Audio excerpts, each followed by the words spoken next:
গত অংশে আমি আপনাদেরকে দেখিয়েছিলাম যে আপনারা কিভাবে আপনাদের গেমে একটা স্পেসশিপকে অ্যাড করাবেন। তো গেমে স্পেসশিপটাকে আমরা অ্যাড করেছি, বাট এখনও এটাকে আমরা কিবোর্ড দিয়ে নড়াচড়া করতে পারছি না, মানে বামে ডানে সরাতে পারছি না। এবং এই অংশেও আমরা সেই কাজটা করব না, আমরা শুধু ওই কাজটার পেছনে যে মুভমেন্ট মেকানিক্সটা আছে সেটা এই অংশে বোঝার চেষ্টা করব।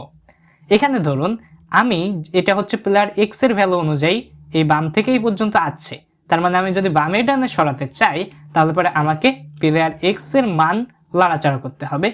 তো ধরেন আমি প্লেয়ার এক্স এর মানটা এখানে বাড়িয়ে দিলাম, বাড়িয়ে দিলে পরে ঘটবে কি, বাড়িয়ে দিলে পরে এই যে ইমেজ এইটা নাই হয়ে যাবে এবং নতুন করে ইমেজটা ক্রিয়েট হবে এইখানে।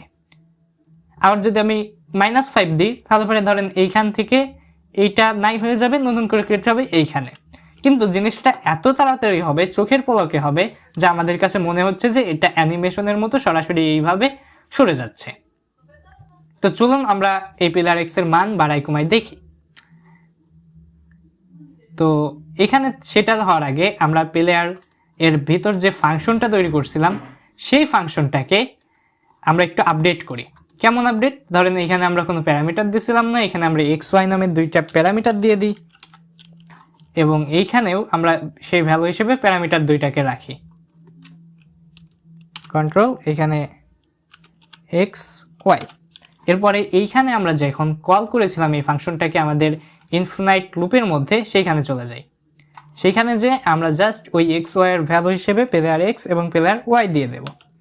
যদি এখন আমি প্রোগ্রামটিকে রান করাই তাহলে পরে আপনারা এখন কোনো পরিবর্তন দেখতে পারবেন না, যেমন ছিল তেমনই আছে। দেখছেন যেমন ছিল তেমনই আছে। তবে আমরা এবার ক্রমাগত এই ইনফিনাইট লুপের মধ্যে আমরা ক্রমাগত, ইনফিনাইট লুপ বলতে এই যে ফাইল ট্রু যে লুপটা লিখছি এটাকে বোঝাচ্ছি আমি, এই লুপের মধ্যে আমরা কি করব, ক্রমাগত আমাদের প্লেয়ার এক্স এর সাথে 5 যোগ করতে থাকব।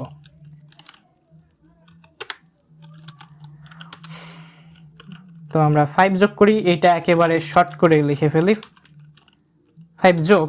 এই যে এই ধরনের আপডেট যারা বোঝেন না তাদের জন্য একটু বোঝাই। এইটা বলতে বোঝাচ্ছে হচ্ছে আপনার এরকম, ধরেন এক্স সমান সমান ছিল হচ্ছে আপনার 5, এখানে যদি আপনি এইরকম দেন যে প্লেয়ার অনেকটা এরকম যে এক্স প্লাস 5, এটাকে আপনি সংক্ষেপে লিখতে পারেন এই বরাবর এইরকম, এর আগে সমান সমানের আগে আপনি প্লাস দিয়ে এরকম আপনি সংক্ষেপে লিখতে পারেন 5। এই হচ্ছে এইরকম আমরা সংক্ষেপে লিখছি, তাছাড়া তেমন কোনো বিশেষত্ব নেই এখানে। তো সংক্ষেপে আমরা 5 দিয়ে দিলাম। এইবার যদি প্রোগ্রামটাকে আমরা রান করাই তাহলে পরে দেখতে পারবেন একটা সমস্যা কিন্তু আমরা পড়ব। সেটা হ্যাঁ সমস্যায় পড়বো আমি বলেছিলাম।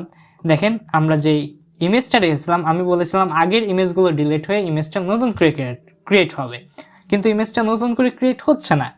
তাহলে পরে এইখানে আমরা এই প্রবলেমটা কেমনে ফিক্স করব? মনে আছে আমরা আপনাদেরকে স্ক্রিন কালার চেঞ্জ করার জন্য একটা ফাংশন শিখাইছিলাম স্ক্রিন ডট ফিল। সেই ফাংশনটা আমরা ইউজ করি নাই, তাই এই সমস্যাটা হচ্ছে। আমরা যখন প্লেয়ার এক্সকে আপডেট করব তার উপরের দিকে মানে তার আগে আমাদেরকে ওই ফাংশনটা অবশ্যই ইউজ করে নিতে হবে।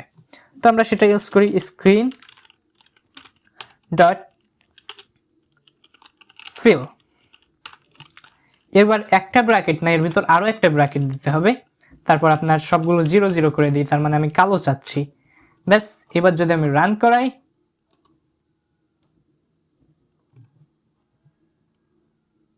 এবার দেখেন খুব সুন্দরভাবে সরে যাচ্ছে। তো আমি এই জিনিসটাকে আরেকটু স্লো করে দিই যাতে আপনারা ভালোভাবে দেখতে পারেন। এটাকে 5 না দিয়ে আমি এটার মান করে দিলাম ধরেন 3। এবার যদি রান করাই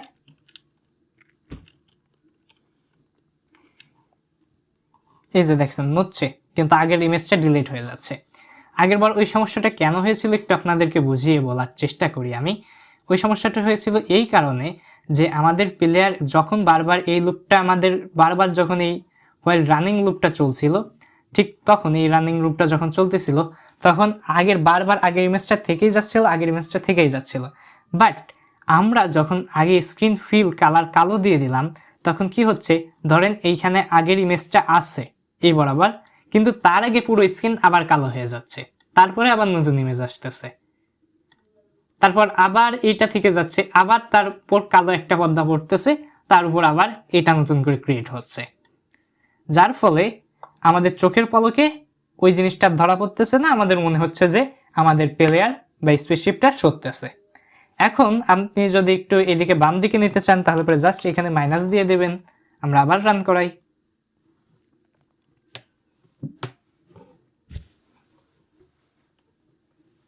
এই যে আবার যদি আপনি চান যে এটাকে উপরের দিকে নিয়ে যাবেন তাহলে পরে আপনাকে কি করতে হবে, এখানে মাইনাসের মানই রাখতে হবে, কারণ ওয়াই হচ্ছে নিচের দিকে গেলে পরে প্লাস আর উপরের দিকে গেলে মাইনাস।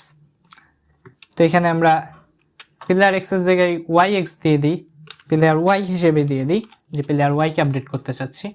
এবার যদি দিই তারপরে দেখবো স্পেসশিপটা উপরের দিকে যাচ্ছে। তো আশা করি বুঝতে পারছেন।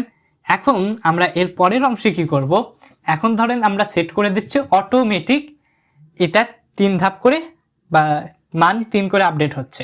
এখন আমরা চাচ্ছি যে স্পেসশিপটাকে বামে ডানে সরাবো, তখন আমরা চাচ্ছি যে ধরেন আমাদের যে ডানে যে আরো কিটা আছে সেই আরো কিটা আমরা যদি প্রেস করি তাহলে পরে আমাদের স্পেসশিপটা ডান দিকে সরবে, এবং যতবার প্রেস করব ততবার তার মান এই 3 কিংবা 5 করে আপডেট হবে। আবার বামে দিলে পারে সেটা এরকম 3 বা 5 করে ডিক্রিজ হবে এক্স এর ভ্যালু।